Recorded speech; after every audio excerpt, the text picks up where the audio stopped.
DigitalFilipino.com, in collaboration with APEC Digital Opportunity Center, or ADOC, today honors 31 outstanding Filipino websites.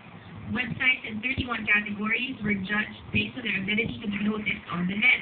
Their ability to conduct e-commerce was also reviewed.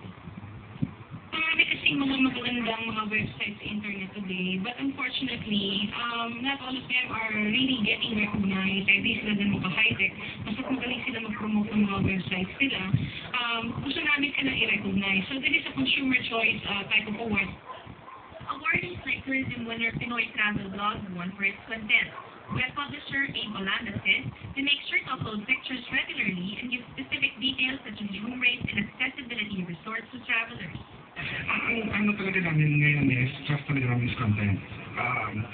There are so many places and events to cover in the Philippines, and we haven't been hindi pa namin naabot kahit kalahati nun. So siguro ang una namin kinatry ngayon is to fill in all the provinces and the cities na hindi pa namin napapurnical. While Pinoy Travel Blog chose to focus in its content, games and arts category winners stood out because of their website features. Filipino Roads Online believes its advantage over other online gaming websites is its colorful and animated layout that attracts online gamers. Yung website namin, I can say, it has lots of eye candy. It's very, very colorful, so eye-catching talaga siya. So, siguro kung hindi ka gamer, ma-attract kang pumunta doon sa website namin kasi napakakulay niya.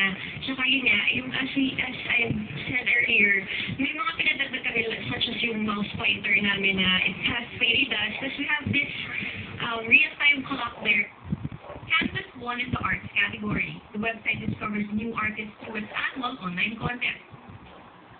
We utilize flash and presentation of the stories. Well, we're going to have a forum for artists and for art lovers. So it's still in the so like baby stages. So basically, it's like eventually we will be having mga offshoot products.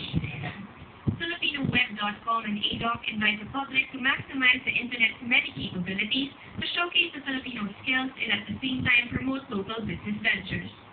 Ina Andolong, iWatch News.